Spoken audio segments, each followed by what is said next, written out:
Halo teman-teman semuanya, selamat datang lagi di channel 20 Film yang akan menceritakan berbagai alur film kepada kalian semua. Dan dipastikan kalian gak perlu repot-repot lagi nih ke bioskop.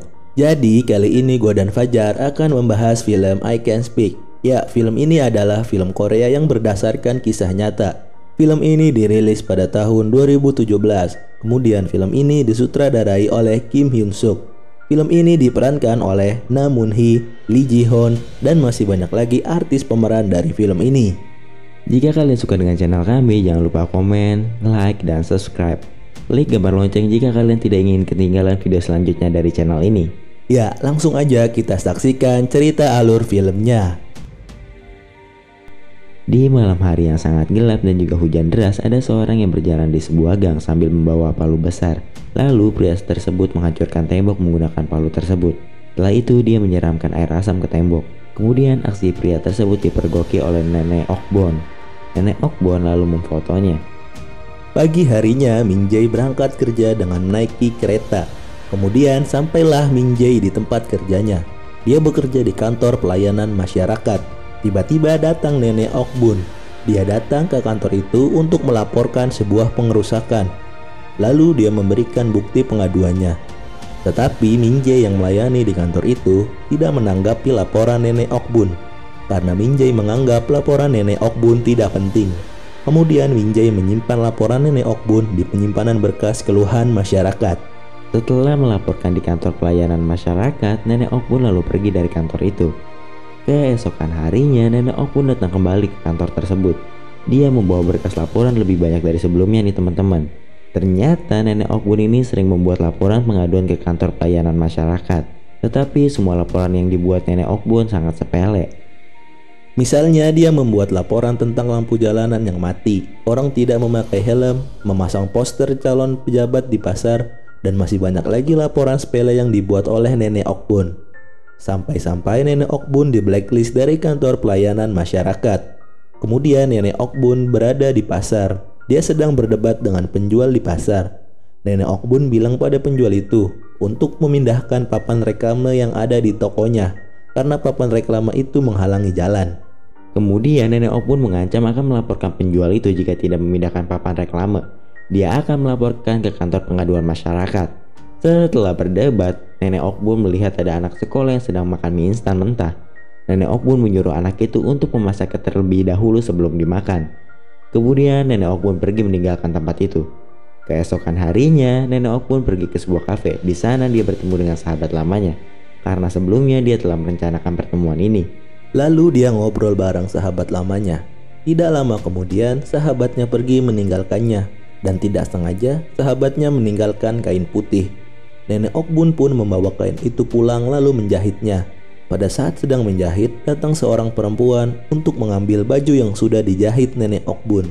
Ternyata Nenek Okbun berprofesi sebagai seorang penjahit. Setelah mengambil bajunya, perempuan itu pun pulang. Nenek Okbun yang kangen dengan seorang kemudian meneleponnya. Karena tidak berani, Nenek Okbun menutup teleponnya. Keesokan harinya, Nenek Okbun sedang belajar bahasa Inggris di sebuah tempat kursus. Karena umurnya yang sudah tua, dia pun susah memahami apa yang diajarkan di tempat kursus itu. Selesai belajar di kelas, kemudian dia disuruh belajar di tempat lain. Karena tempat kursus itu kewalahan mengajar Nenek Okbun yang sudah tua, dia pun kecewa lalu pergi. Pada saat sedang berjalan, tidak sengaja dia melihat Min Jae yang sedang berbicara bahasa Inggris sangat lancar dengan pria Eropa. Lalu Nenek Okbun pun meminta diajari belajar bahasa Inggris oleh Min Jae. Min Jae yang sibuk dengan pekerjaannya menolak mengajarkan Nenek Okbun. Keesokan harinya, Nenek Okbun berada di dalam kantor pelayanan masyarakat sambil belajar bahasa Inggris. Min Jae yang melihatnya lalu menghampirinya. Dia bilang ke Nenek Okbun jika dia tidak bisa mengajari Nenek Okbun belajar bahasa Inggris. Setelah ditolak oleh Min Jae, kemudian Nenek Okbun mengambil berkas laporannya yang sangat banyak. Kemudian teman-temannya Min Jae meminta untuk mengajarkan Nenek Okbun belajar bahasa Inggris. Lalu Min Jae dan Nenek Okbun pergi ke ruang perpustakaan. Min Jae memberikan soal ujian kepada Nenek Okbun. Jika Nenek Okbun berhasil mendapatkan nilai 80 dari soal yang diberikan Min Jae, maka Min Jae akan mengajarkan Nenek Okbun belajar bahasa Inggris.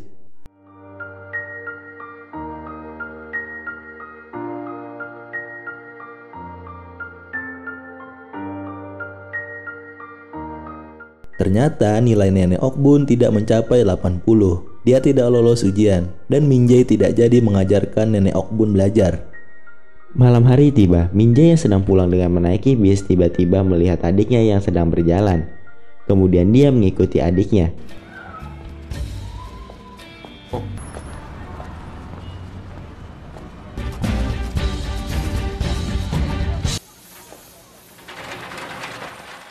Tiba-tiba Nenek Okbun datang. Min-jae pun kaget. Min-jae tidak tahu kalau toko itu milik Nenek Okbun. Ternyata adiknya Min-jae sering datang ke toko Nenek Okbun untuk makan malam bersama. Nenek Okbun sering memberikan makan ke adik Min-jae karena Nenek Okbun kasihan melihat adik Min-jae yang sering makan mie instan mentah. Akhirnya Min-jae mau mengajarkan Nenek Okbun belajar bahasa Inggris. Nenek Okbun yang sangat bersemangat lalu minta diajarkannya langsung hari itu juga. Keesokan harinya Min-jae datang ke tempat Nenek Okbun. Dia mengajarkan bahasa Inggris sambil bermain catur. 딱방한지씩 Only in English. So waste your chance. Bullseye! Numbers this time.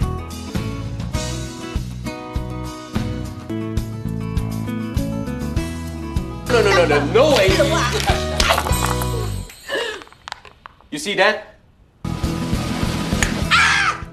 Malam hari tiba, Min-jae dan Nenek Okbun pergi ke sebuah bar.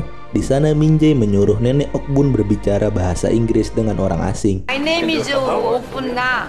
Bumna, what is your job? What do you... Setelah dari bar, mereka berdua berjalan di trotoar dan berhenti di sebuah taman. Min-jae bercerita kepada Nenek Okbun menggunakan bahasa Inggris bahwa dia adalah seorang yatim piatu. Dia hanya tinggal berdua dengan adiknya. Kemudian Min-jae bertanya kepada Nenek Okbun, apakah Nenek Okbun tahu apa yang dibicarakan sebelumnya? Nenek Okbun lalu menjawabnya, dia tahu apa yang diceritakan Min-jae. Nenek Okbun paham dari cara nada bicara Min-jae yang sedih. Keesokan harinya ada perayaan Hari Chesuk di Korea. Jadi pada hari itu semua orang Korea pergi pulang kampung dan bertemu bersama keluarganya. Pada hari perayaan ini, Min-jae dan adiknya datang ke rumah Nenek Okbun. Mereka pun makan bersama.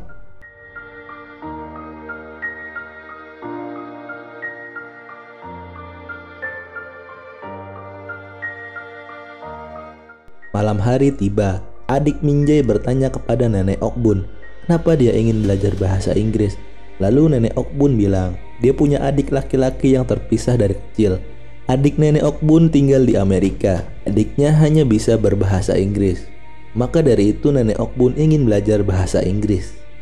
Keesokan harinya Min-jae menelepon adik Nenek Okbun. Tidak disangka adik Nenek Okbun malah menyuruh Min-jae bilang ke Nenek Okbun kalau dia lupa dengan Nenek Okbun dan tidak ingin bicara lagi dengan Nenek Okbun. Kemudian Nenek Okbun datang ke rumah sakit untuk menjenguk sahabatnya yang tiba-tiba sakit. Nenek Okbun juga membawakan kain putih sahabatnya yang waktu itu ketinggalan di kafe. Lalu datang seorang wanita. Dia berkata kepada Nenek Okbun bahwa umur sahabat Nenek Okbun tidak lama lagi. Lalu Nenek Okbun pergi kembali ke kantor pelayanan masyarakat.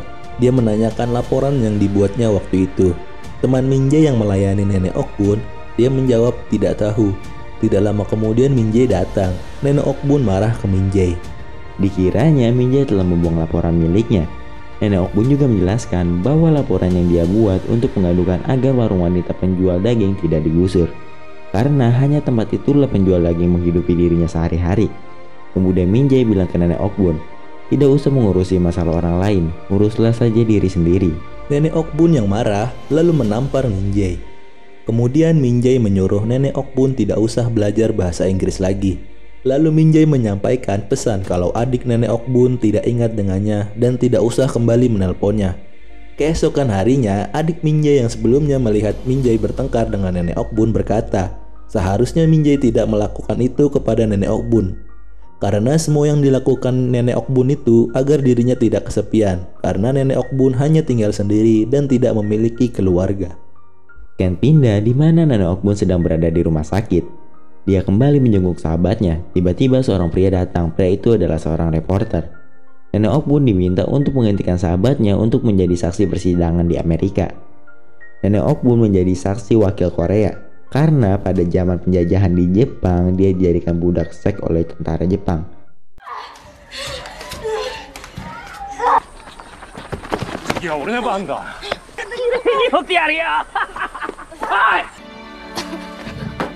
오구나.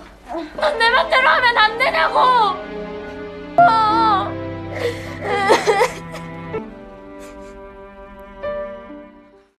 Malam hari Min Jae datang ke rumah Nenek Okbun. Dia meminta maaf kepada Nenek Okbun karena pada waktu di kantor pelayanan masyarakat, dia telah membuat Nenek Okbun marah. Kemudian Nenek Okbun memaafkannya, lalu memeluk Min Jae dan menceritakan kehidupan dia pada saat masih kecil. Karena pada waktu itu dia dipaksa menjadi budak seks tentara Jepang. Kemudian sampailah Nenek Okbun di Amerika. Nenek Okbun tiba di gedung persidangan. Di dalam gedung banyak wakil negara untuk menyaksikan kesaksian dari para wanita budak seks tentara Jepang. Kemudian saksi pertama bersaksi di depan banyak orang. Dia adalah Mitchell. Dia berasal dari Eropa. Japanese soldiers. Well, they beat me. They locked me up. They consider me less than a dog.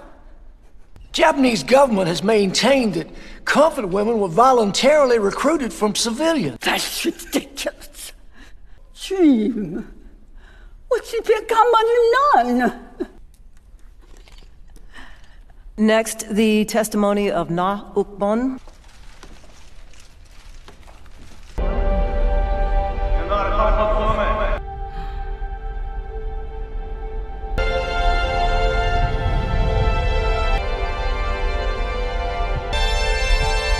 How are you? How are you?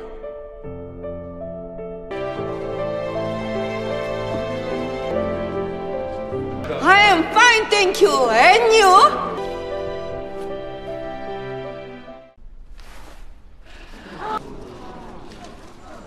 내가 바로 증거예요. 내 몸에 새겨놓은 칼자국과 그 지옥 같은 고통이 내 나이 겨우 13살이었어. Let me be perfectly clear. Japan committed crimes against humanity, threatened and forced into. We are not asking for too much. To ask for our forgiveness. We have lived our entire lives. For such history must not be repeated again.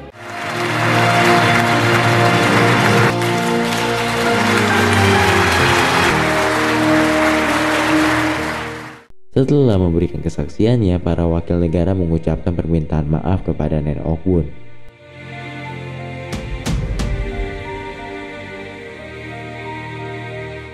Kemudian Nenek Okbun masuk ke sebuah ruangan. Dia terkejut, ternyata di ruangan itu dia bertemu dengan adiknya. Dan cerita pun selesai.